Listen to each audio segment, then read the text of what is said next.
I am 76 years old, and I never thought I would live to see the day when I would feel like a stranger in my own home. Every morning I wake up and forget for a few seconds that Yvonne is no longer with me. We've been together for almost 50 years, half a century. It's amazing how fast those years have flown by. We bought our house in Middletown when we were young. I remember Yvonne taking a long time to pick out wallpaper for the living room, and me arguing with the contractor over the insulation in the attic. We moved in when Beatrice, our daughter, was only 4 years old. Every room, every corner holds memories. Yvonne used to say that home is not about walls and ceilings, but about people and stories. Now it's just walls and ceilings and me. Yvonne passed away 3 years ago. Pancreatic cancer, diagnosed too late. Only 4 months from first symptoms to last breath. Sometimes I feel like I still haven't fully realized it. I walk around the rooms and catch myself thinking I'm about to hear her voice from the kitchen. After the funeral, Beatrice came more often. She cooked lunches, helped with the cleaning, sat with me in the evenings. She seemed genuinely concerned about me. Perhaps she was. Langston, her husband, also took part. He brought brandy, which I had never much liked, but out of politeness I drank, told me the news, tried to engage me in conversations about politics and sports. It was then, about 2 months after the funeral, that Beatrice first talked about remodeling the house. "Dad, you need to worry less about domestic things," she said, pouring tea. "You could sign the house over to me and Langston and I could move in here. We'd take care of you." I was too heartbroken at that moment to think about the legalities. Besides, deep down I was glad at the prospect of not being alone in a huge house full of ghosts of the past, but something compelled me to call Oswald Price, my old friend and lawyer. "Do you want my advice?" he asked when I told him of Beatrice's proposal. "Don't do it, Edgar. I've seen too many stories of elderly parents left with nothing because of decisions like this." "Beatrice isn't like that," I objected. "She's always been a good daughter." "Perhaps," Oswald agreed. "But Langston, I don't want to speak ill of your daughter's husband, but he always gave me the impression of a man who prioritizes his own benefit." In the end, we came to a compromise. I agreed to sign the house over to Beatrice, but Oswald insisted on a special clause in the contract. This clause guaranteed me the right of residence for life and, more importantly, contained a condition. If my rights to decent living were violated, the property automatically reverted to me. Beatrice signed the documents, not really reading the legal wording. Langston was more careful, but I think he decided it was a standard legal precaution that would never be enforced. The first few months after they moved in were almost idyllic. Beatrice often cooked my favorite meals. Langston helped organize my old photos and papers that had been gathering dust in boxes for years. We ate dinner together, sometimes playing board games in the evenings. I was beginning to think Oswald was wrong about Langston, but gradually things began to change. At first it was small things, subtle shifts in their attitudes toward me. Beatrice asked me less often what I wanted for dinner. Langston stopped being interested in my opinion of the books he was reading. My habits, such as the morning paper at breakfast or evening tea at 7 sharp, came to be regarded not as an established routine but as the quirks of an old man. 6 months after they moved in, I noticed that my belongings began to move around without my knowledge. Yvonne's picture, which had always been on the bedside table, was suddenly in a drawer. Books that were neatly arranged in a certain order were rearranged. "I was just doing some cleaning, Papa," Beatrice explained when I asked about it. "It's hard to dust when there's so much stuff." I didn't argue, but from then on I began to notice that my living space was slowly shrinking. First, my living room chair disappeared. It's too bulky and doesn't fit in with the new decor. Then my old desk was moved from the study to the second floor because Langston needs a place to work. My decades-old vinyl record collection ended up boxed up and sent to the attic because they take up too much space and you don't listen to them anyway. Each time I relented, telling myself that this is their home now and I should be grateful that they let me live here. But deep down, I knew that wasn't true. This was my home, mine and Yvonne's. Every nail, every floorboard remembered our footsteps, our voices, our laughter. One day, I found an old wooden box in the dumpster that Yvonne had brought back from her one and only trip to Europe before we met. Inside were her letters to me, written in the early years of our acquaintance. "I thought it was just an old junk box," Beatrice said when I showed her what I had found. How was I to know there was anything important in there?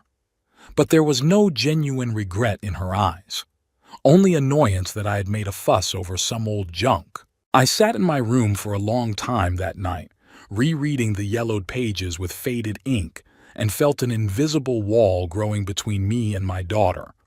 Langston was more cautious in his actions, but I noticed how he was gradually alienating Beatrice from me.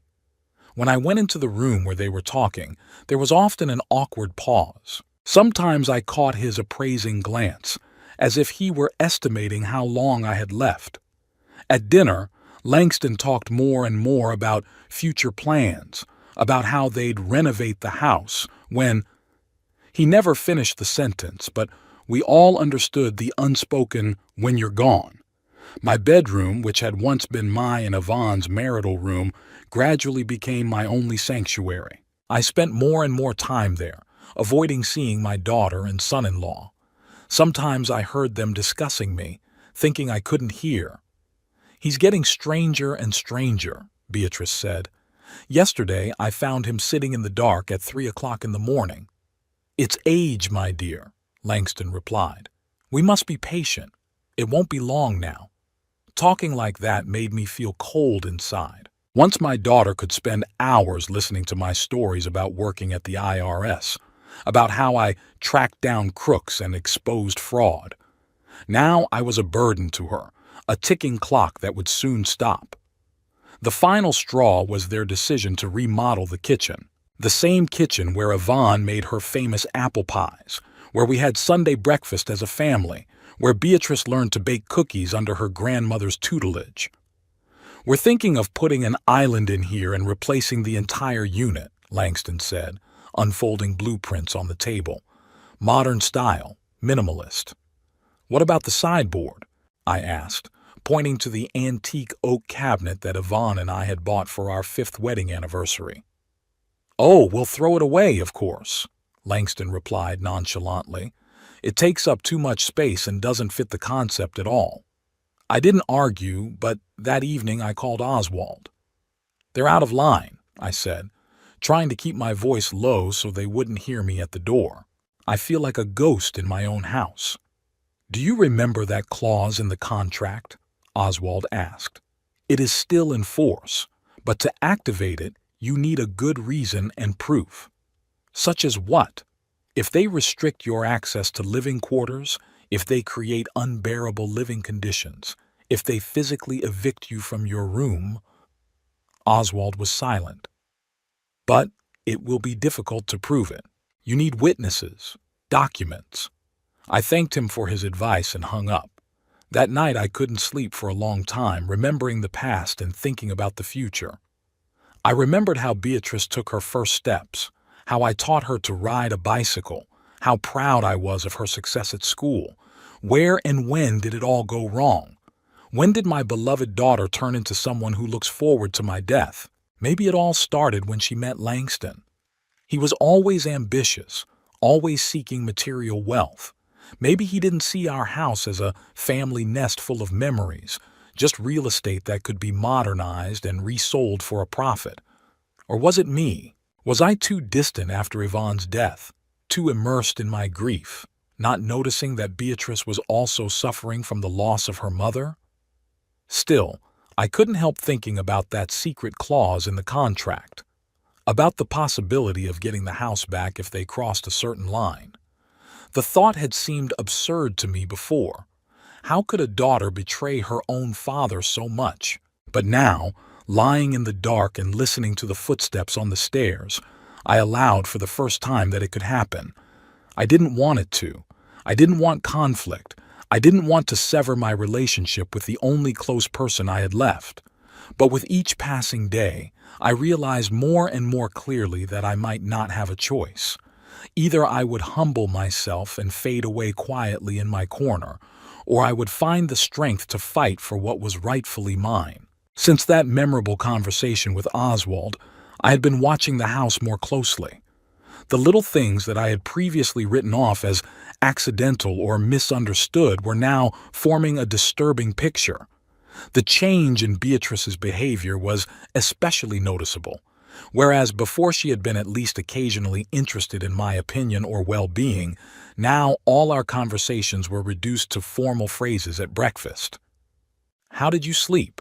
"Fine." "Need anything from the store?" "No, thanks." That's it. No real conversation, no memories, no interest in my life. But what really bothered me was the way she changed in Langston's presence.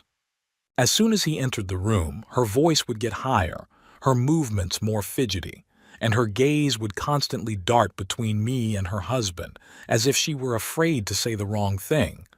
Sometimes when I gave my opinion of something, whether it was the news in the paper or plans for dinner, she would instinctively look at Langston, as if waiting for his approval or disapproval of my words. One morning I went down to the kitchen earlier than usual and caught them at breakfast. They did not notice my presence, and I overheard their conversation.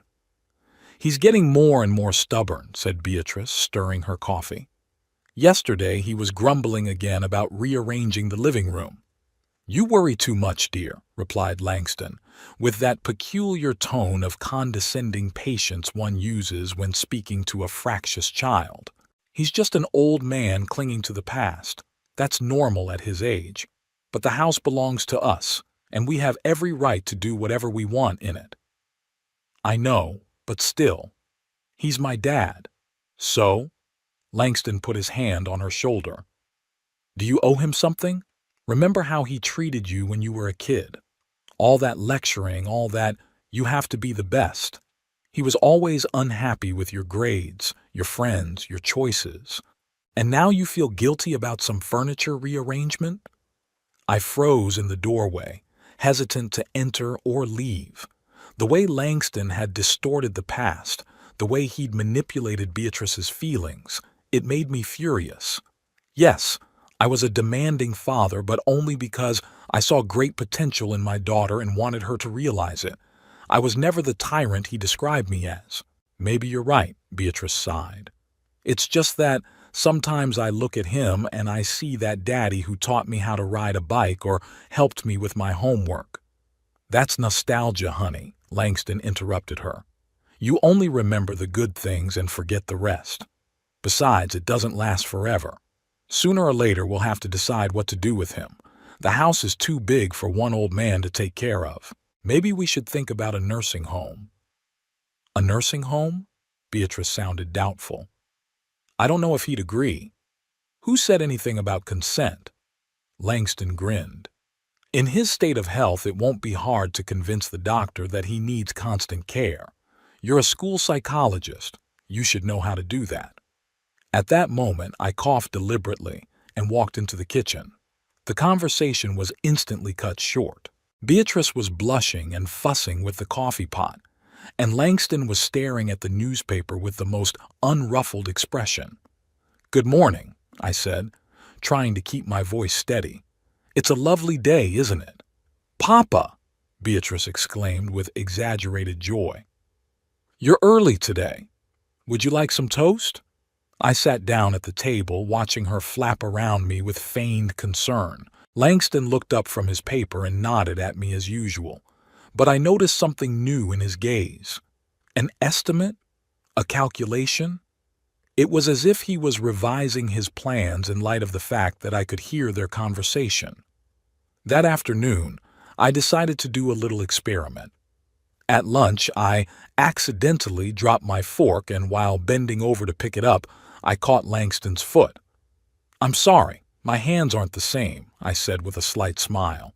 "Age takes its toll." "That's all right, Edgar," he said, but I saw him and Beatrice exchange quick glances. After dinner, I asked Beatrice casually if she'd seen my glasses, though I knew I'd left them on the nightstand in the bedroom. "They are in your room, Papa," she answered. "I saw them this morning when I went in to water the flowers." "That's strange," I pretended to be confused. "I was looking for them there. I guess my memory must be completely worthless." That evening I forgot to turn off the bathroom light and left the radio on as I retired to my bedroom. At breakfast the next day, Langston said casually, "Beatrice, don't you think your father should see a doctor? I've noticed some disturbing signs." "What kind of signs?" she asked anxiously. "Well, forgetfulness, coordination problems. Yesterday he dropped something several times, forgot where his things were, left the lights and the radio on." I almost laughed out loud. So predictable. One day of feigned, senile forgetfulness was enough to confirm my suspicions. They really were looking for an excuse to get rid of me, and dementia was the perfect excuse. "I'm perfectly fine," I said calmly. "I was just distracted yesterday. Who wouldn't be?" "Of course, Edgar," Langston agreed with a fake smile. "It's just that we're worried about you." After breakfast, I went up to my room, ostensibly to take a nap, but actually listening intently to the conversation, which, as I'd suspected, continued in the kitchen. "See?" Langston was talking. "These are classic signs of incipient dementia. First a little forgetfulness, then memory lapses, and then he can become a danger to himself and others, forgetting to turn off the gas, for example." "But he's always been very focused," Beatrice objected. "It's hard to believe it started so suddenly." "At his age, such changes can happen very quickly. I've read about it." Their voices grew quieter, and I couldn't make out the rest of the conversation, but I could see where it was going. Langston was methodically leading Beatrice to believe that I should be placed in a nursing home, using the slightest excuse to confirm his theory that I was incapacitated. That same day I discovered further proof of their plans. Going into Langston's office to get the newspaper he had promised to give me, I saw on his desk the prospectuses of several nursing homes and rehabilitation centers. They were neatly laid out and labeled with bookmarks. On one of them, Langston made notes in pencil. "Most affordable option, basic care, minimal amenities." I quietly closed the office door, feeling the anger building inside. They weren't just planning to get rid of me.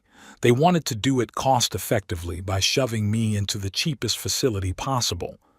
But the real revelation was a conversation I overheard a week later. I had come home earlier than usual from a walk. It had started to rain, and I decided not to risk my health. As I entered the house through the back door, I heard voices coming from the living room. "His room is too big for one person," Langston was saying. "If we remodeled it, we could make it a nursery and a small office for you." "Where would we move Papa?" Beatrice asked. "The little room next to the pantry. It will be just right for his needs. There will be a bed, a bedside table, and maybe a small armchair.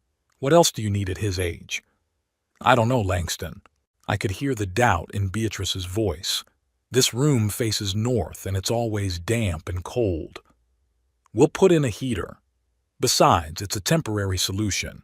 If his condition worsens, we'll have to think about an institution anyway." I froze in the hallway, not believing my ears. They were planning to move me from the master bedroom where I'd lived most of my life with Yvonne to a tiny, windowless room. And yet Langston was talking about it as casually as if it were a rearrangement of furniture, not the fate of a living person. "What if he refuses?" Beatrice asked. "We won't ask his opinion," said Langston. "We'll just wait until he's out of the house, move all his things, and confront him with the fact. What will he do? We own the house and we have every right to use the rooms as we see fit. But legally, he has a right of occupancy. A right of occupancy, not a right to a particular room," Langston interrupted her. "We're not kicking him out of the house. We're just optimizing the space. Besides, at his age and in good health, he's not likely to make a scene." At this point, I quietly left the house through the back door and re-entered, this time through the front door, closing it deliberately loudly behind me and calling out loudly, "I'm home!" The weather had turned bad. The conversation in the living room was instantly cut off. When I went in, Beatrice was looking at a magazine and Langston was pretending to be on the telephone. "Oh, Daddy, you're back earlier than usual," Beatrice said with a fake smile. "Did you get wet?" "No, I made it before it rained," I replied, watching their reactions carefully. "What are you guys doing here?" "Just discussing weekend plans," Langston answered quickly. "Nothing special." I nodded, pretending to believe him, and walked back to my room, feeling their stares on my back. I knew for sure now that I was running out of time. They weren't just displacing me psychologically, they were preparing to physically move me into conditions that could be construed as unacceptable to live in. That same evening, I called Oswald and arranged a meeting. Not over the phone, too risky, given that Langston might have been eavesdropping. We agreed to meet at Mary's Cafe downtown in 2 days. On the appointed day, I told Beatrice I was going for a routine checkup at the doctor's office, and she showed no interest. She used to always ask about the results of such visits, concerned about my health. Now she just nodded without looking up from her tablet. Mary's Cafe had been a long-time meeting place for Oswald and me. It was a small, cozy place with private booths where we could talk quietly without fear of being overheard. Oswald was already waiting for me there, a cup of coffee in front of him and a leather folder of documents. "Edgar," he rose to meet me, shaking my hand firmly. "It's good to see you in good health." Oswald hadn't changed much in the years we'd known each other. Still the same neat gray beard, still the same shrewd eyes behind his glasses. We'd met in college, and our friendship had only grown stronger since then. He was one of the few people I trusted completely. "By the sound of your voice on the phone, the situation has escalated," Oswald said when we had ordered and were alone. I told him everything.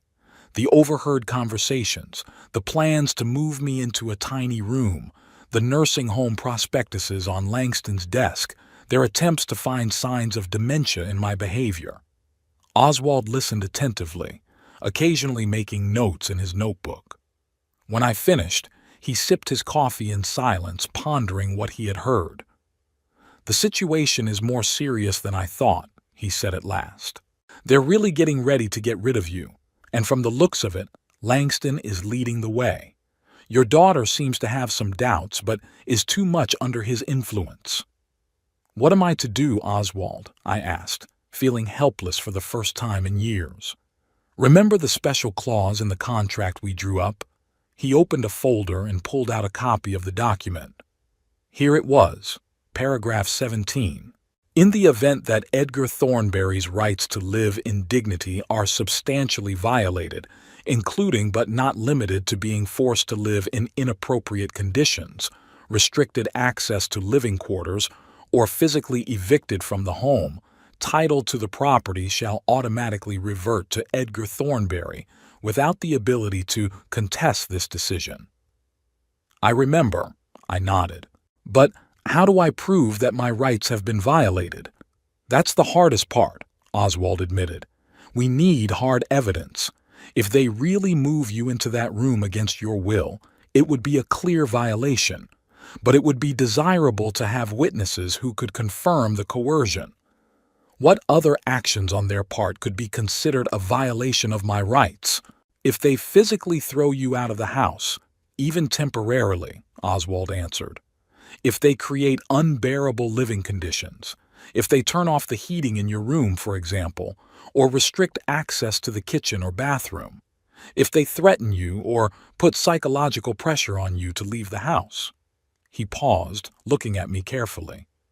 "But there's a subtlety, Edgar. The evidence must be obtained without provocation on your part. You must not deliberately create a situation that will force them to violate your rights. It must be their own decision." "I understand," I nodded. "But how do I secure witnesses in such a case?" "That's the difficulty," Oswald sighed. "The ideal would be neighbors or friends who happen to witness the violation of your rights. But to organize such an accidental presence without obvious provocation. He thought for a moment, tapping his fingers on the table. "There is another option," he said at last. "Audio or video recording. But there are legal subtleties here too. In our state, it is forbidden to make a hidden recording without the consent of all participants in the conversation. Although," he thought again, "if the recording is made in one's own home and involves evidence of wrongdoing, the court may make an exception. So if I record them planning to evict me or actually kicking me out of the house, could that be considered evidence?" "Potentially, yes," Oswald answered cautiously.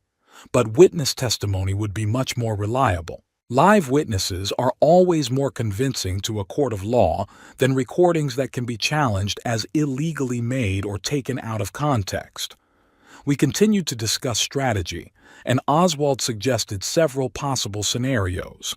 In the end, we concluded that I should be prepared for any scenario, but not provoke conflict on purpose. "Be careful and cautious," Oswald said lastly. "Write down all instances of disrespect, restrictions on your rights, or attempts to manipulate you. And if anything serious happens, contact me immediately." I returned home with a heavy heart but with a clear understanding of my situation. I now knew that in order to activate the special condition of the contract, I needed irrefutable proof that my rights to dignity had been violated, and that evidence had to be obtained without my explicit provocation. This meant that all I had to do was wait for Beatrice and Langston to step out of line themselves, and be prepared to document that moment with witnesses or notes. Tuesday evening began as usual. Beatrice was cooking dinner, I was sitting in the living room with the evening paper, and Langston was typing something on his laptop. Everything seemed peaceful and ordinary, but I could feel the tension building, like before a thunderstorm. The house had become uncomfortable in the last few days since my meeting with Oswald. Beatrice had hardly spoken to me, answering my questions in one-word answers. Langston was emphatically polite, but behind his smile I sensed a cold calculation. They were clearly up to something, and from the scraps of conversation I could hear, it seemed to be the realization of their plan to move me into a small room. "Dinner is ready," Beatrice called from the kitchen. I folded the paper and headed for the table, noting to myself that she'd made my favorite braised ribs tonight. An odd choice, considering her recent coldness. "It looks delicious," I said, sitting down in my seat. "Today's a special day," Beatrice smiled, pouring the wine. "Langston and I have news." I felt my insides tighten. This was it. They're going to announce their plans. I slowly cut off a piece of meat, trying to keep my hand from shaking.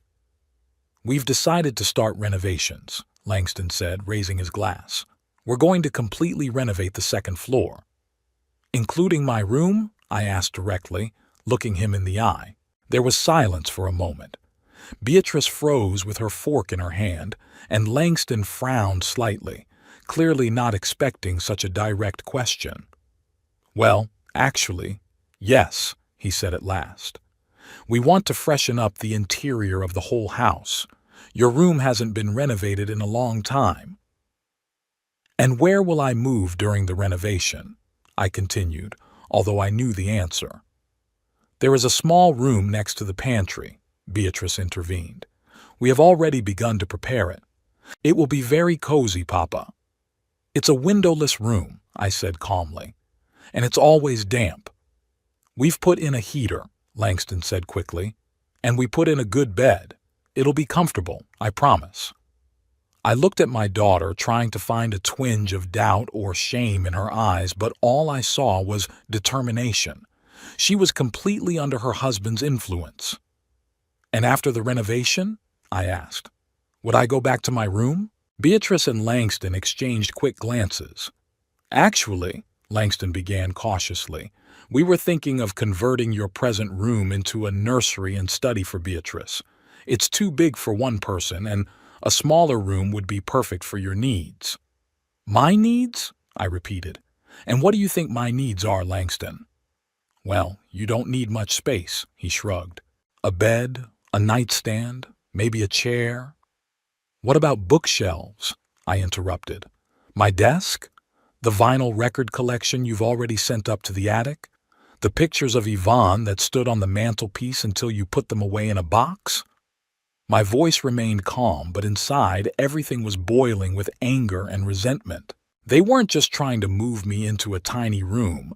They were methodically erasing traces of my presence in the house I'd built with my own hands. Papa, you're exaggerating, Beatrice sighed.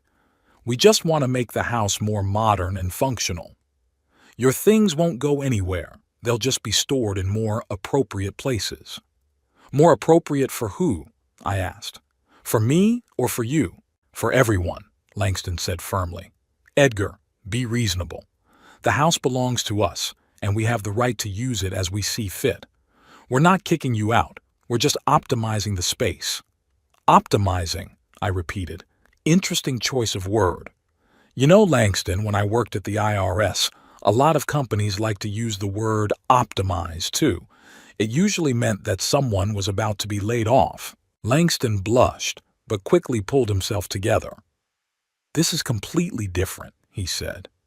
We care about you. You're just too stubborn to admit it. I looked down at my plate. My appetite was gone.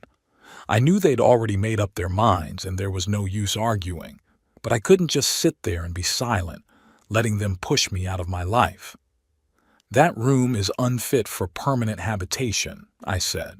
It has no natural light, it's always damp, and it's next to the boiler room, which makes it noisy. It's not a living space, it's a storage room.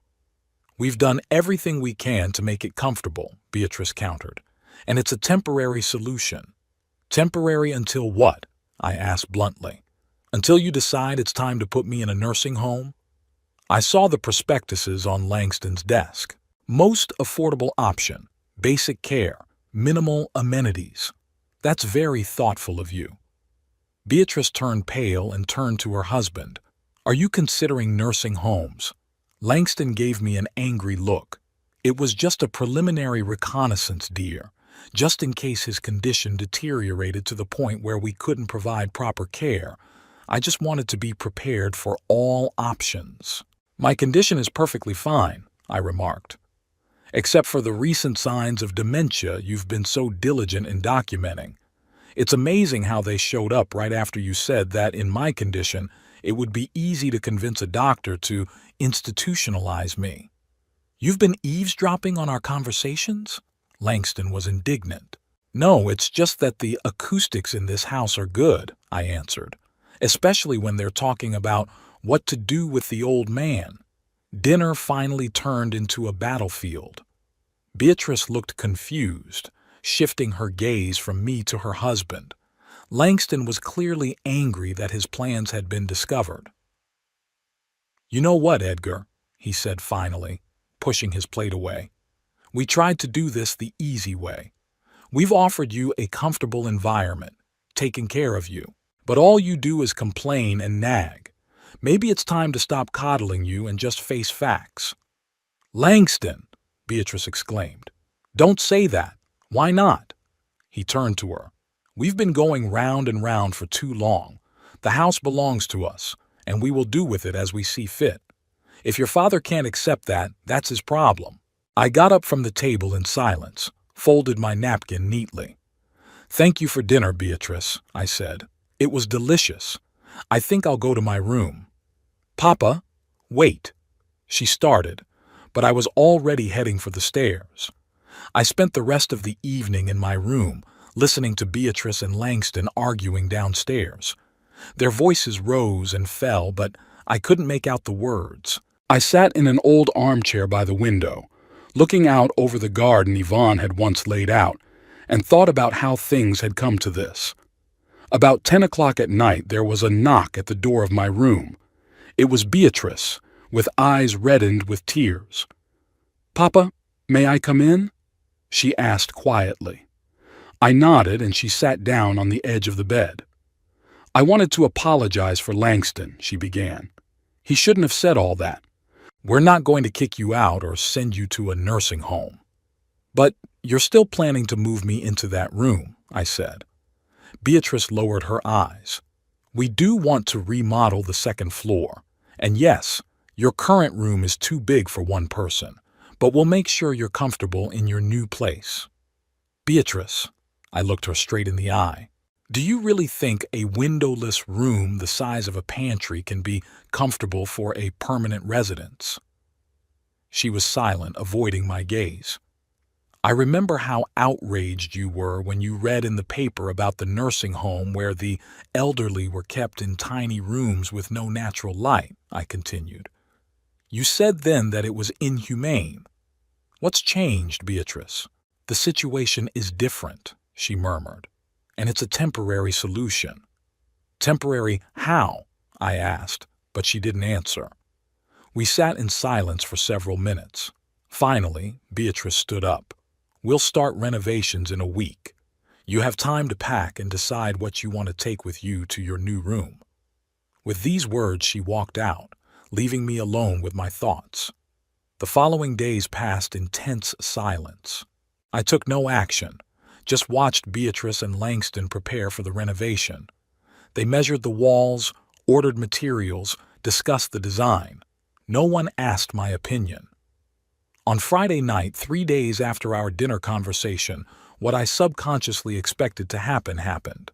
We were sitting at the table again, eating dinner in tense silence when Langston announced, "Tomorrow the workers are coming to remove the wallpaper in Edgar's bedroom. We need to clear the room of furniture." So soon? I wondered. I thought I had a week to pack. "There's been a change of plans," Langston cut him off. "The crew got off early, and we decided not to miss the opportunity." "I haven't had time to pack all my things yet," I countered.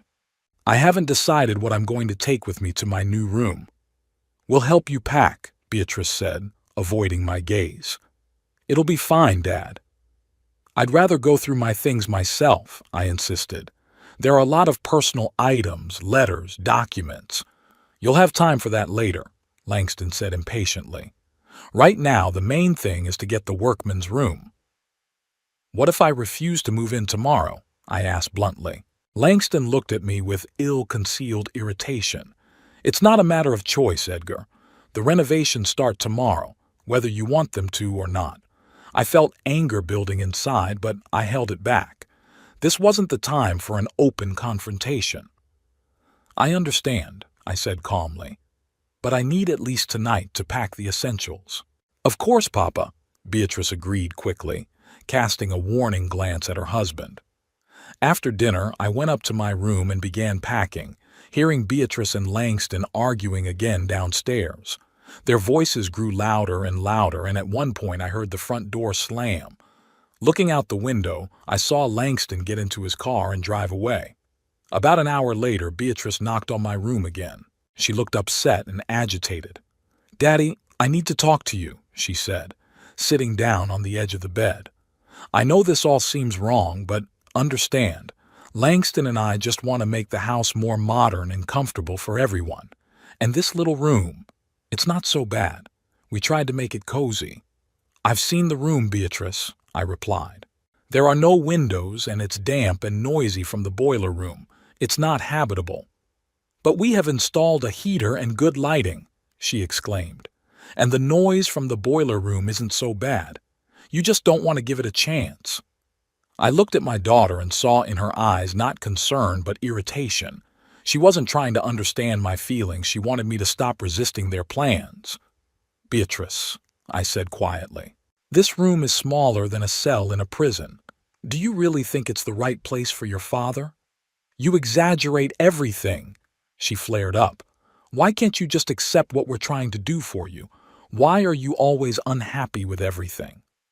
"I'm unhappy about being evicted from my room to a windowless cubbyhole," I answered. "Anyone would be unhappy in my place." Beatrice stood up, her face flushed with anger. "You know what? Langston is right. You're an ungrateful egotist. We took you in, took care of you, and all you do is complain." "Took me in?" I repeated, feeling my insides grow cold. "Beatrice, this is my home. I lived here long before you married Langston. I built it with my own hands for your mother, but it belongs to us now." she blurted out, "and we have every right to do with it as we see fit." That's when Langston came back. I heard the front door slam and then his footsteps on the stairs. He came into the room, took a look at the situation, and approached Beatrice, putting his hand on her shoulder. "Is everything all right, darling?" he asked. "No, it's not all right," she replied, sobbing. "Papa refuses to realize that we're doing everything for his own good." Langston gave me a cold look, then leaned toward Beatrice and whispered something in her ear. Her face changed, anger replaced by determination. She straightened up and said, "You know what, Papa? If you don't like the room we've prepared for you so much, you can sleep in the garage. No one will disturb your precious peace there." I froze in place, not believing my ears. Beatrice, my daughter, had just offered to let me sleep in the garage like a stray dog. I looked at her, trying to find a drop of regret in her eyes, but I saw only cold determination. "Are you serious, Beatrice?" I asked quietly. "Absolutely," she replied. Her arms crossed over her chest. "Maybe after a night in the garage you'll appreciate what we're doing for you." I felt something inside me finally snap. The last thread that connected me to my daughter was severed. I got up slowly, took the small bag of essentials I had packed from the bed, and headed for the door. "As you wish," I said as I walked past them. "Good night." The garage was a few meters from the house. It was a large room with a concrete floor and a workbench against the far wall. I used to spend a lot of time here doing carpentry work. Now it was just storage for garden tools and old things. I turned on the light and looked around. In the corner was an old cot that we had used for camping years ago. Next to it was a worn chair that Langston had thrown out of the living room during the space optimization. I grinned at the bitter irony. These discarded items would now become my temporary furniture. After unfolding the cot and laying down an old blanket I'd found in the closet, I sat in the chair and thought. The situation, for all its humiliation, was actually playing into my hands. Beatrice, by her actions, had activated the very condition in the contract that Oswald had spoken of. She had evicted me from the house, albeit temporarily, creating unacceptable living conditions. Now all I needed was witnesses to that fact. I pulled out my cell phone and wanted to call Oswald, but I changed my mind. It was too late, and besides, the call might look like an attempt to organize witnesses. Better to wait for the situation to resolve itself naturally. Around 11 p.m., I heard footsteps in the driveway. Someone was approaching the garage. I tensed, thinking it was Beatrice or Langston coming to see if I was really sleeping there. But it was Walter Jenkins, my neighbor across the street. "Edgar?" he called, peering through the ajar door of the garage. "Are you in here? I saw the light and decided to check it out. Isn't it a little early for gardening?" Walter was about my age, and we'd been friends for years. Sometimes we played chess or just sat on the porch discussing the news. "Hello, Walter," I said, not getting up from my chair. "Come on in. I don't work here. I live here, temporarily." Walter walked into the garage and stared in surprise at the cot and my stuff. "What's going on, Edgar?" he asked. "Why are you sleeping in the garage?" I sighed. A little family disagreement. Beatrice and Langston decided to start renovating my room and suggested I move into a windowless den. I disagreed, and Beatrice offered to let me sleep in the garage. Walter whistled. "Really? Your own daughter put you out in the garage? That's not right, Edgar." "I know," I nodded. "But there's nothing I can do about it now. I'll spend the night here, and tomorrow we'll see." "Why don't you come to my place?" Walter suggested it. "I've got a spare room. You don't have to sleep on that old cot." "Thanks, friend, but I'll stay here," I said.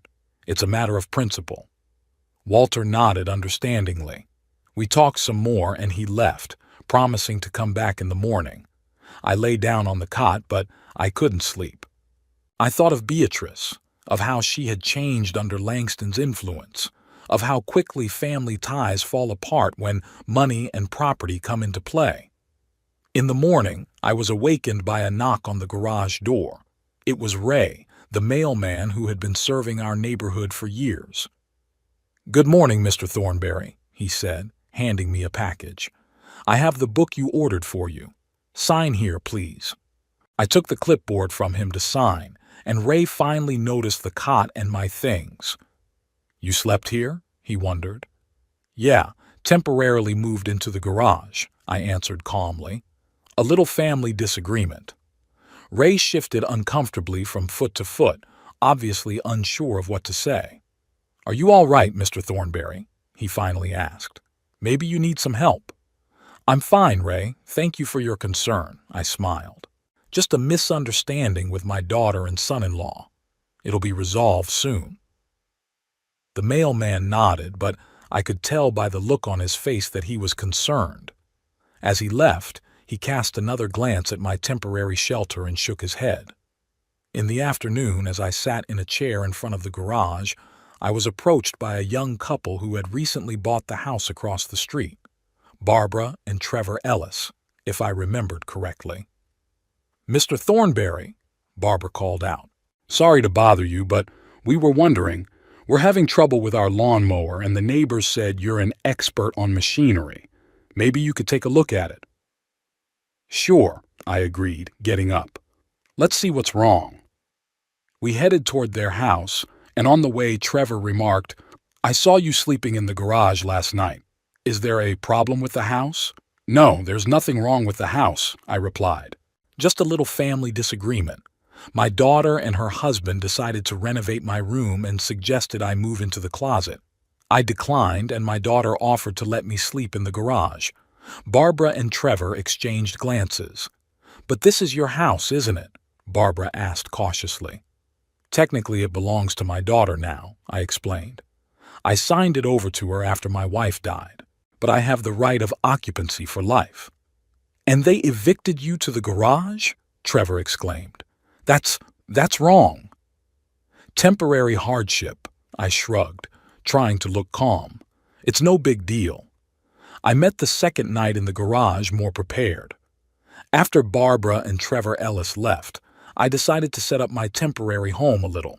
The old cot was stiff, and my back ached mercilessly after the first night. I found some old blankets in a corner of the garage and folded them into a mattress. I made a small table out of drawers for books and a cup of tea. I brought a folding chair from the garden so that I wouldn't have to sit in a chair all the time. Walter stopped by again in the evening, bringing a thermos of hot soup and homemade bread. "I can't believe you're still here," he shook his head. "Hadn't Beatrice come to her senses?" "She hasn't left the house all day," I answered. "Langston had pretended not to notice me when he left for work this morning." "That's a hell of a thing," Walter grumbled. "Throwing your own father out in the garage. I never thought Beatrice would do such a thing." I sighed. I didn't think so either. But Langston has a tremendous influence on her. She's completely changed since marrying him. We talked some more and Walter left, again offering his spare room, which I again declined. I needed to stay here to have irrefutable proof that my rights had been violated. Left alone, I settled into a chair with a book, but I couldn't concentrate on reading. My thoughts kept returning to Beatrice, to our relationship, to the moment when everything started to fall apart. Beatrice had always been a smart and determined girl. As a child, she loved listening to my stories about my work, about how I tracked down tax cheats. "Daddy Detective," she called me. We were close, especially after she went to school. I helped her with homework, taught her how to ride her bike, took her to baseball games. As teenagers, of course, the typical problems began. The first conflicts, the desire for independence, arguments about curfews and appropriate friends. But even then, there was still a mutual understanding between us. Yvonne often said that Beatrice was a copy of me, just as stubborn, principled, and fair. After college, Beatrice began working as a school psychologist. She helped troubled teenagers, children from dysfunctional families. I was proud of her desire to make the world a better place. And then Langston Higgs came into her life. Tall, personable, with impeccable manners and an ambition that knew no bounds. He worked as an insurance appraiser, but he was always talking about his plans to open his own firm, about prospects, about financial success. At first, I didn't see anything wrong with him. He was polite, showed interest in my career, asked the right questions. Yvonne liked him too. "He'll be able to take care of Beatrice," she said after their first visit. But gradually I began to notice worrying signs. The way Langston always made decisions for Beatrice. The way she looked at him more and more often before giving her opinion. The way her voice changed in his presence, becoming higher, more uncertain. The way her old friends who didn't fit into the new lifestyle Langston was creating for them disappeared one by one. I tried to talk to Yvonne about it, but she thought I was being too picky. "You're just afraid of losing your daughter," she said, and maybe there was some truth to that. But I did see Beatrice change, and not for the better. After the wedding, they saw each other less and less. Beatrice called only on holidays, and the visits became short and formal. Langston always found reasons to shorten them: important meetings, urgent matters, tiredness after work. And then Yvonne fell ill, and things changed once more. Beatrice began to come more often, first alone, then with Langston. I saw in his eyes not sympathy, but calculation. He was appraising the house, the furnishings, estimating the cost. Sometimes I caught his eyes wandering over the walls, as if he were already planning renovations. After Yvonne died, he became particularly active. It was he who had suggested to Beatrice the idea of remodeling the house, of moving in with me to take care of it. And I, weakened by grief, agreed. If it hadn't been for Oswald's insistence, I wouldn't have even included that life-saving clause about repossession. Sitting in the garage, I suddenly realized that I had no hatred for Langston, only a weary contempt for a man for whom material possessions will always trump human relationships. But Beatrice, her betrayal hurt far more deeply. How could my daughter, whom I had raised with love and care, turn her back on me so easily? How could she forget everything Yvonne and I had taught her?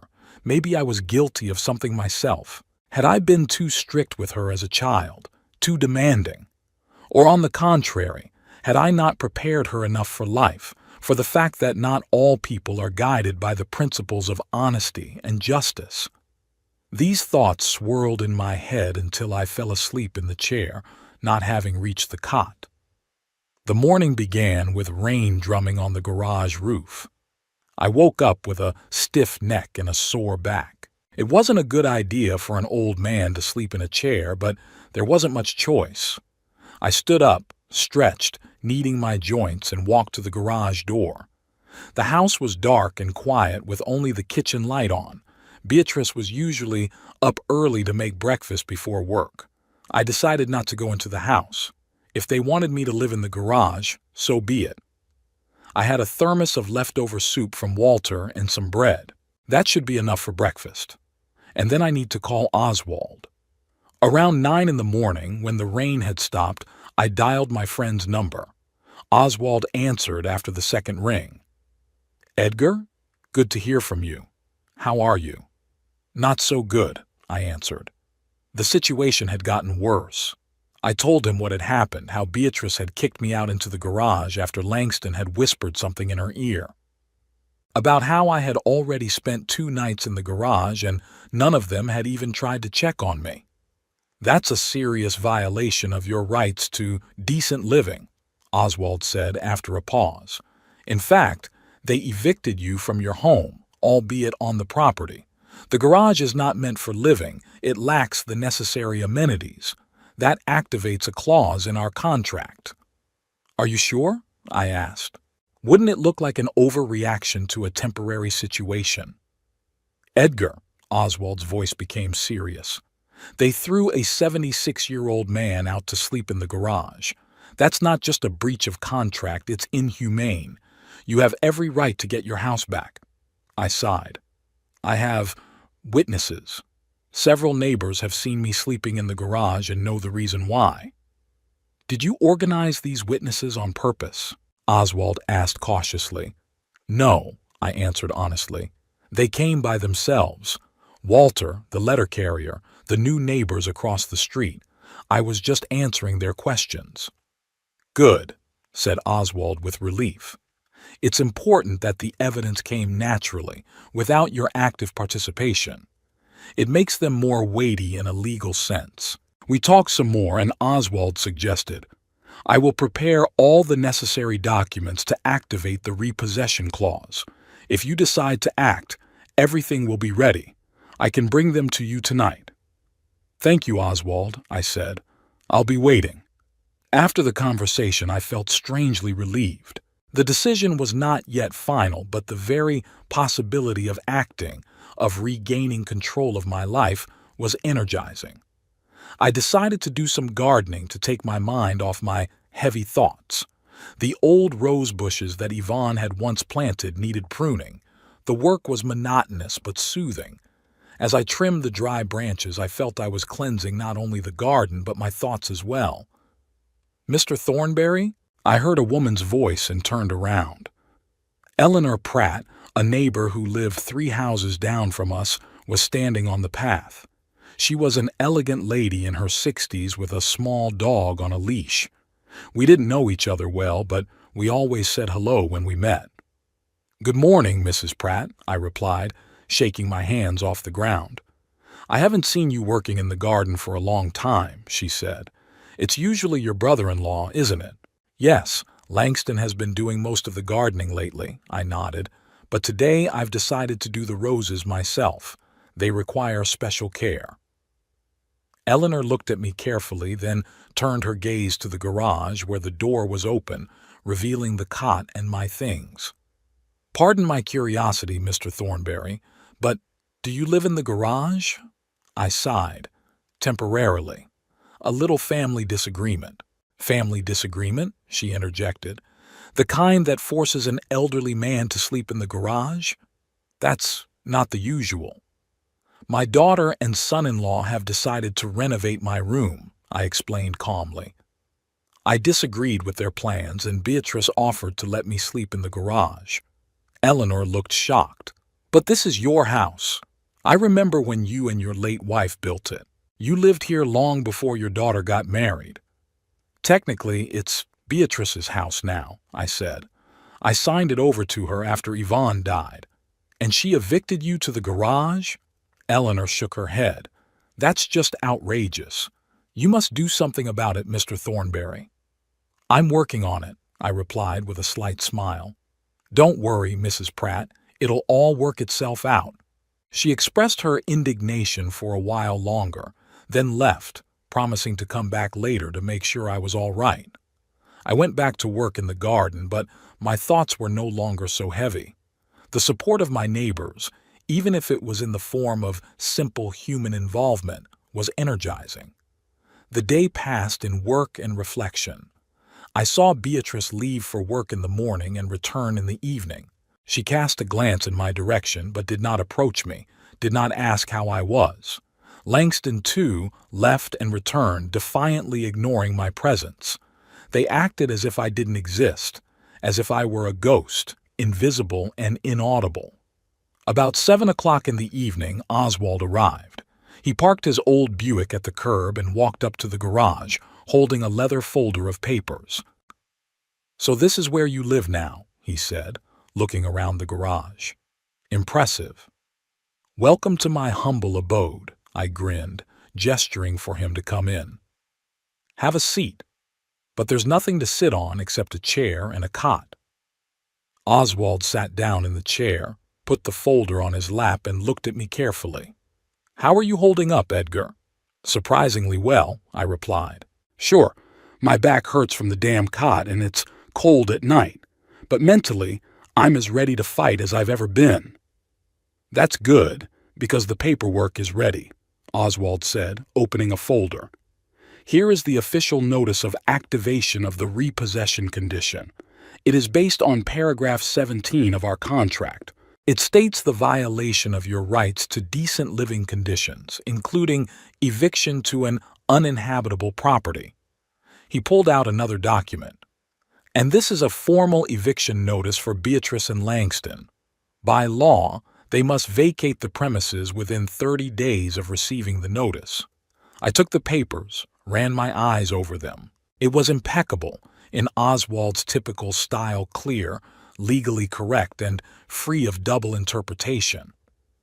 "When do you plan to deliver these documents to them?" Oswald asked. I thought, tomorrow. I've already spent 2 nights in the garage, and that's enough to prove a violation of the terms. Tomorrow night, over dinner. "Good idea," nodded Oswald. "A formal setting, witnesses in the form of themselves. They won't be able to claim that they didn't receive the notice." He looked at me carefully. "Are you sure you want to do this, Edgar? It's a big step. It could lead to a complete breakdown in my relationship with my daughter." I sighed. "The relationship is already broken, Oswald. The moment she chose money and her husband's influence over respect for her own father, she ceased to be the Beatrice I knew. I grieve for the daughter I lost, but the Beatrice of today is a stranger." Oswald nodded understandingly. "I'll be in touch. If you have any problems, call me anytime." He left, and I remained sitting in the garage, looking at the documents in my hands. Tomorrow I will make a drastic move that will change our lives forever. I'll get my house back, but I'll lose my daughter. Although, to be honest, I lost her a long time ago. The 3rd night in the garage was the coldest. The temperature had dropped, and the old space heater I found among my belongings was barely coping. I lay on the cot, wrapped in blankets, and thought about tomorrow, about how my life would change after I handed over those papers, about living alone again in a big house full of memories. But there was no bitterness in those thoughts, just a tired acceptance of the inevitable. I had done everything I could to preserve my relationship with my daughter. Now it was time to take care of myself, my dignity, my right to respect. I woke up early this morning feeling strangely calm. The decision had been made, and there was no more doubt. I washed my face with the garden hose, shaved with a small mirror I found in the toolbox, and changed into the clean shirt I had brought with me. The day passed in suspense. I saw Beatrice and Langston leave for work without paying any attention to me. Walter came by in the afternoon bringing sandwiches and coffee, asking if I needed help. I didn't tell him my plans, just thanked him for his concern and told him that everything would be resolved soon. In the evening, when Beatrice and Langston returned from work, I saw them preparing for dinner. The lights were on in the kitchen, and there were the sounds of dishes and the smells of food cooking. I waited until they were seated at the table, then picked up my file folder and headed toward the house. The front door was unlocked. I entered and walked straight into the kitchen. Beatrice and Langston were already sitting at the table, plates of pasta and glasses of wine in front of them. They looked surprised to see me. "Dad?" Beatrice put her fork down. Have you decided to come back?" "In a way," I answered, walking over to the table. "I decided to take back what was rightfully mine." I put the documents from the folder in front of them. "What are these?" Langston asked, without touching the papers. "Official notice," I said calmly. "According to paragraph 17 of the property transfer agreement I'd made with Beatrice, in the event of a material breach of my rights to live in dignity, including eviction from the house or being forced to live in substandard conditions, ownership of the house would automatically revert to me. Evicting me to the garage for 3 nights is such a violation. The house belongs to me again." Langston grabbed the documents, began looking through them quickly. His face first turned white, then red with anger. "Is this some kind of a joke?" he exclaimed. "You can't just take the house back." "I can," I replied calmly, and I just did. The second document is the official eviction notice. You have 30 days to vacate the premises. Beatrice sat frozen with her mouth open. She looked from me to the papers in Langston's hands, unable to utter a word. You planned this whole thing," she whispered at last. "You brought it to this on purpose, to activate this clause." "No, Beatrice," I shook my head. "I didn't plan it. I had hoped that I would never have to use that item. I hoped that your attitude toward me would never get to the point of evicting your own father in the garage. But you made your choice. Now, I'm making mine. We're going to challenge this in court, Langston said, tossing the papers on the table. You can't prove that we violated your rights. I can, I replied. I have witnesses. Walter Jenkins, Postman Ray, Barbara and Trevor Ellis, Eleanor Pratt. They all saw me sleeping in the garage and know the reason why. I didn't organize these testimonies on purpose. They will simply confirm what they saw with their own eyes. Langston's face contorted with rage. He opened his mouth to say something, but Beatrice put her hand on his shoulder. Wait, she said, looking at me. Daddy, let's talk. This is all some kind of misunderstanding. We weren't going to evict you permanently. It was just a temporary measure. A temporary measure? I repeated. 3 nights in a cold garage for a 76-year-old man is a temporary measure. Do you really believe that, Beatrice? She lowered her eyes, unable to bear my gaze. Yet, I didn't think you'd take it so seriously, she mumbled. We just wanted you to understand our position.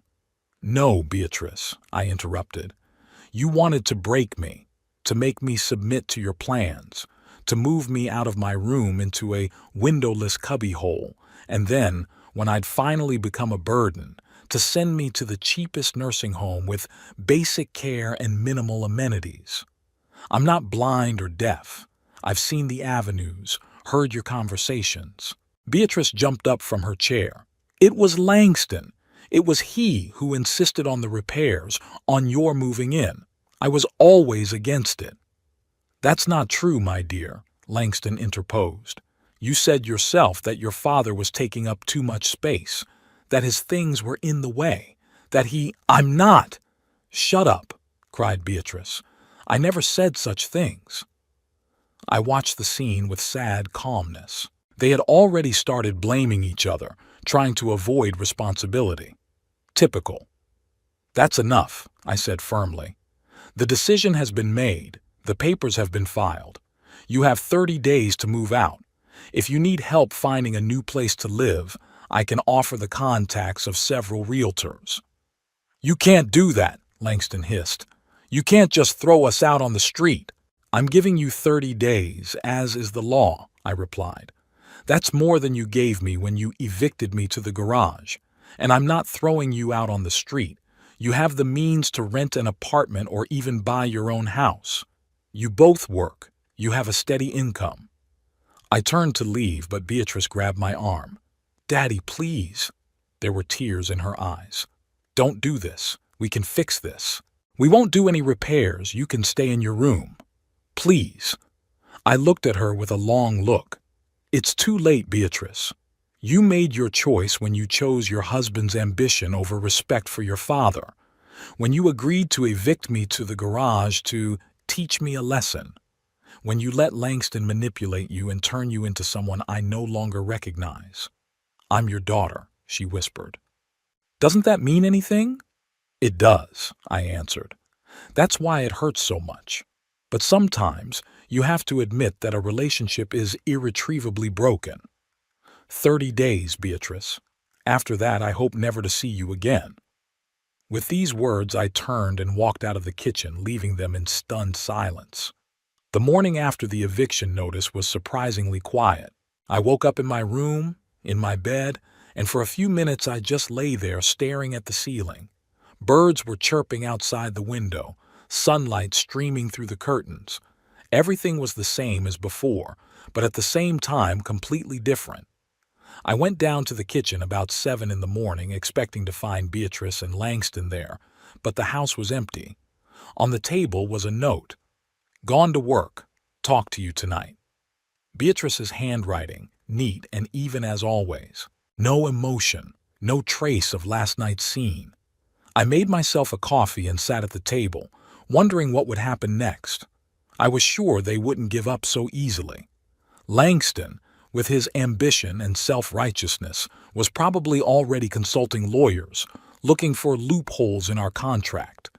Beatrice might be wavering between loyalty to her husband and guilt toward her father. But in the end, I knew she would choose Langston. She always chose him. About 10 o'clock in the morning, Oswald called. "How did the delivery of the papers go?" he asked without preamble. I told him about the scene in the kitchen last night, about Beatrice and Langston's reaction, about their threat to challenge everything in court. "Expect it," Oswald said, "but they don't stand a chance.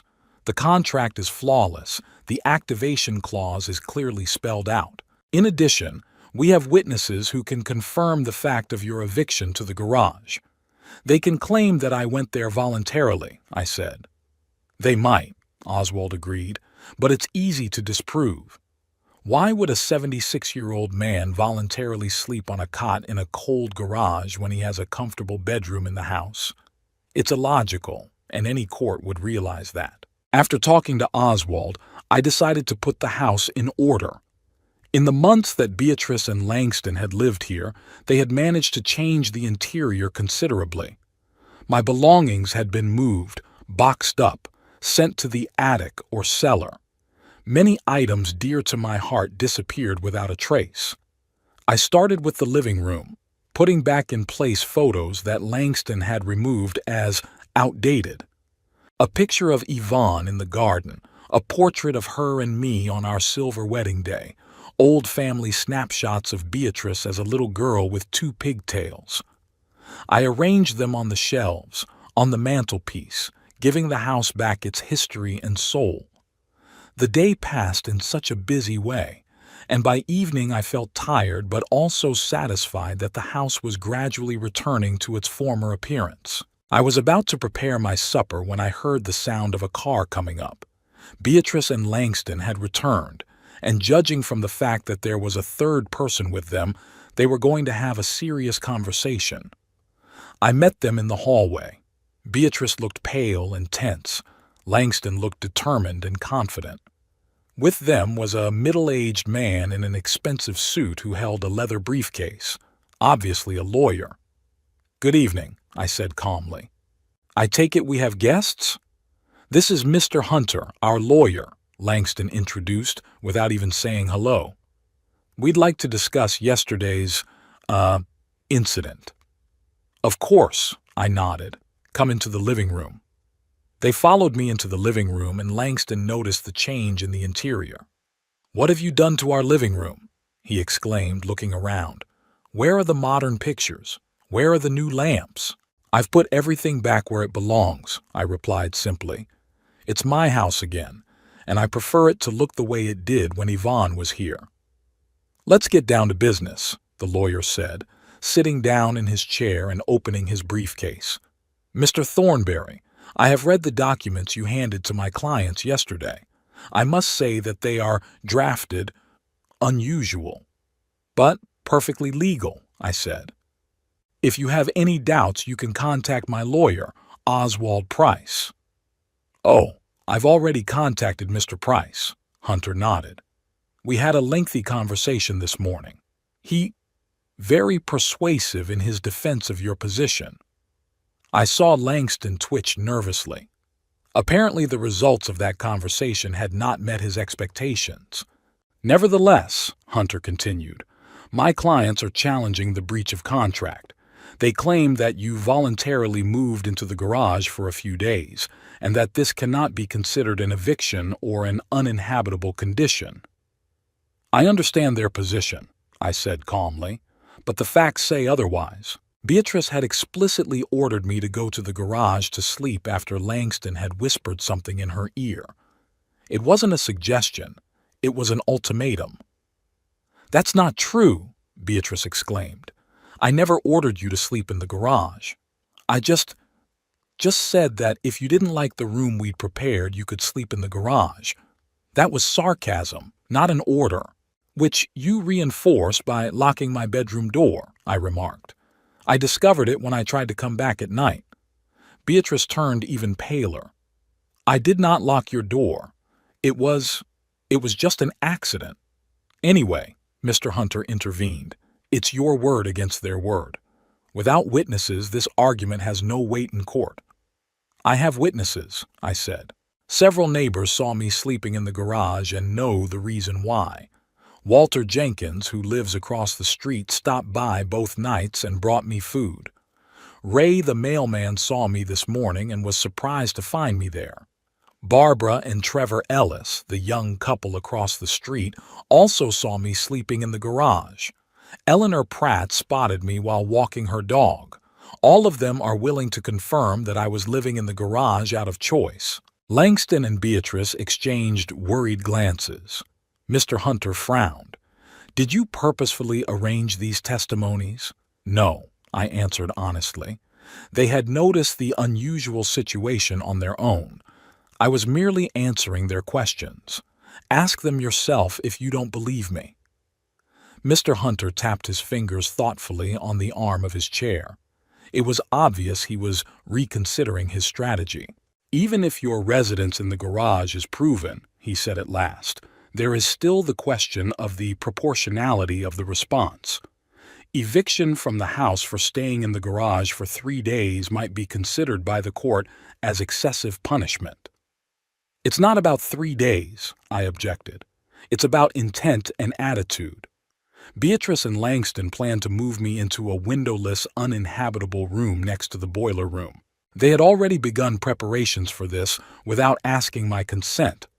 The garage was only a temporary measure to break my resistance, and in the long run they were considering a nursing home, and the cheapest one at that. I have proof of that too, the prospectuses with Langston's notes that I found in his office." Mr. Hunter looked at Langston. "Is it true?" Langston looked as if he were about to fall through the ground. "I was just exploring the options, in case Edgar's health deteriorated to the point where we couldn't provide proper care." "There's nothing wrong with my health," I pointed out. "It was fine until you started looking for signs of dementia. I heard you talking about how easy it would be to convince a doctor to hospitalize me." Beatrice jumped up from her seat. "It was Langston. It was he who insisted on all this. I was always against it." "No, you haven't." Langston was indignant. "You said yourself that your father was becoming a problem, that he was interfering with our plans for the future." They began to argue, blaming each other, oblivious to the presence of Mr. Hunter and me. The lawyer watched the scene with professional interest, obviously drawing conclusions for himself. "That's enough," he said at last, raising his hand. "I think we should take a break and discuss strategy in private." I went out onto the veranda, sat down in the old rocking chair that Yvonne had once loved, and waited. After about 20 minutes, the door opened and Mr. Hunter came out onto the veranda.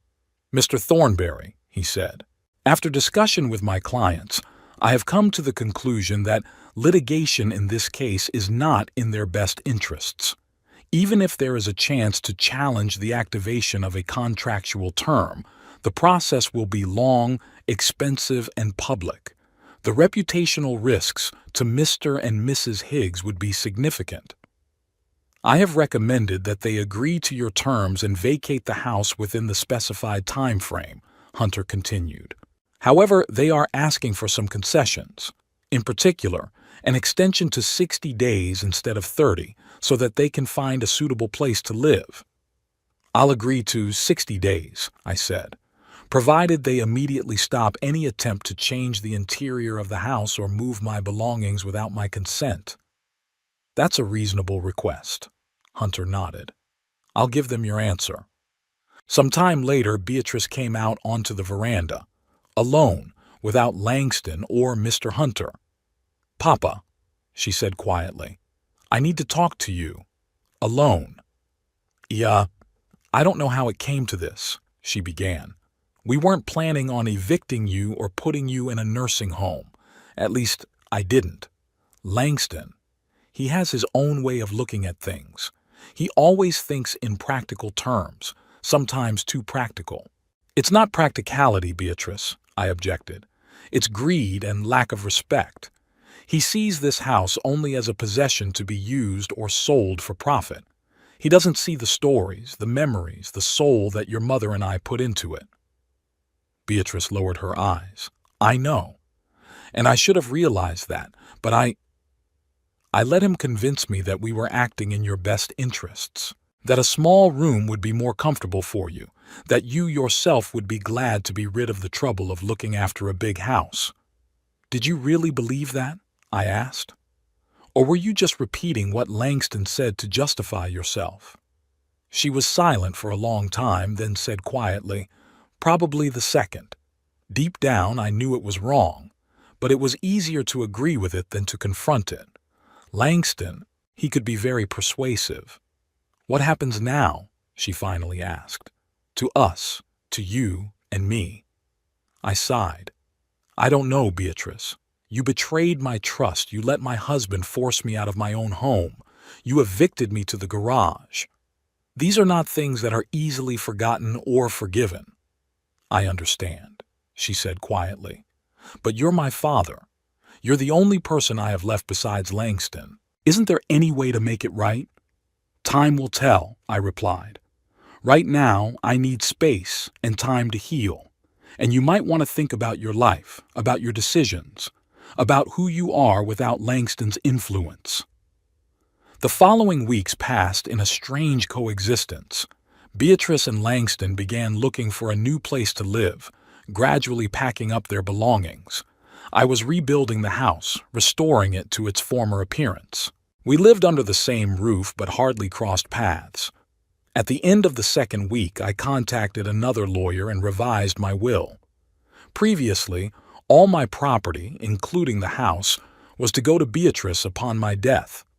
I now decided that the bulk of the inheritance would go to a charity to help elderly people who were in hardship because of the actions of relatives. Beatrice and Langston found a new home a month and a half later, a modern cottage in an upscale neighborhood near the city center. Judging by the price, which I overheard in their conversation, they could afford such a purchase before, but they preferred to live at my expense, planning to get my house after my death. The day of their departure was sunny and warm. The movers were bringing out boxes and furniture, loading them into a large van. Langston led the way, occasionally casting irritated glances in my direction. Beatrice kept to herself, as if hesitant to approach me to say goodbye. When everything was loaded, Langston got into his car without saying goodbye. Beatrice came up to me, holding a small box. "I wanted to give you this," she said, holding out the box. "These are pictures of Mom that I found in my things. I think you should have them." I accepted the box, feeling a sudden excitement. "Thank you." "Dad," Beatrice looked into my eyes, "I know you've changed your will." "What do you think about it?" I asked. "It's your right," she answered simply. "And I guess I deserve it for what I've done, but I want you to know that I never wanted your money or your house. I'm just confused. I let Langston influence my decisions. It's my fault, and I don't hold him responsible. But I hope that one day you can forgive me." "Time will tell, Beatrice," I said.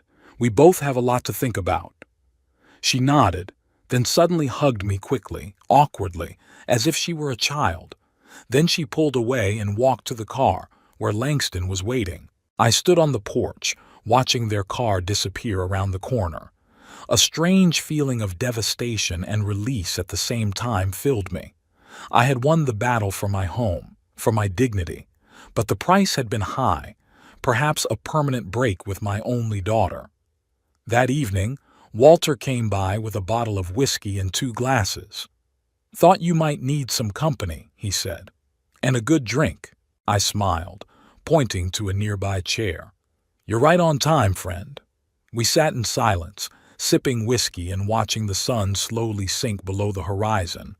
The house behind me was mine again, with all its stories, memories, ghosts of the past. I didn't know what the future would bring, but in that moment I felt a strange peace. I had protected what I loved, what I had spent a lifetime building. I had preserved my dignity, and that, in the end, was what mattered most.